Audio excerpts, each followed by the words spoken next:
Some claim that Jerusalem is an occupied city. They admit that once upon a time it was the capital city of the Jewish people. But they argue it lost the title some 2,000 years ago, after it was destroyed and its Jewish inhabitants were exiled. And they say, in 1967, the Jews showed up and took Jerusalem from the Palestinian people.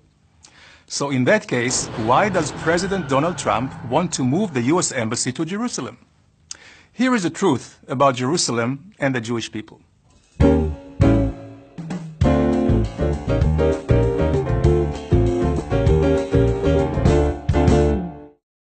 Jerusalem was the capital of the Jewish kingdom established by King David 3,000 years ago.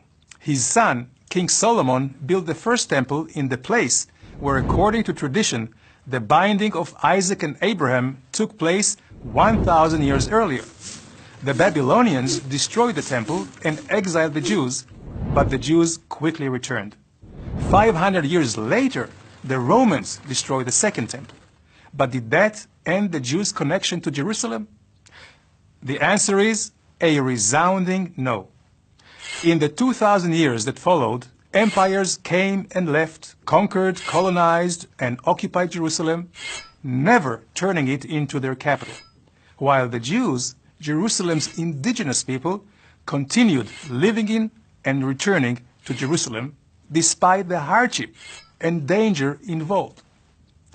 Over 1,000 years ago, the Arab writer Muqaddasi complained that the Jews constitute the majority of Jerusalem's population. Jews remained a majority also in modern times, as documented by the British Council in 1864. And Jerusalem was always the center of Jewish life, even for those living far away in the four corners of the earth. Special fast days and rituals mourn the destruction of the city, and daily prayers express the hope of a full return. In Islam, a religion which was established only 1,400 years ago, Jerusalem was never as holy as Mecca or Medina. In fact, Jerusalem isn't even mentioned in the Quran. Compare that to the 669 times Jerusalem is mentioned in the Hebrew Bible. Even Muslims on the Temple Mount turn their backs on Jerusalem and face Mecca when they pray. Whether in America, Russia, Iraq, or Iran, the direction of prayer for Jews has always been Jerusalem, the uniting force and the heart and soul of the Jewish people. So what really happened in 1967? First of all, there was no Palestinian entity. In 1948, Jordan conquered the eastern part of Jerusalem, dividing the city and expelling the Jews, destroying their homes, synagogues, and cemeteries. Western Jerusalem was re-established as Israel's capital, while Jordan's capital remained Amman.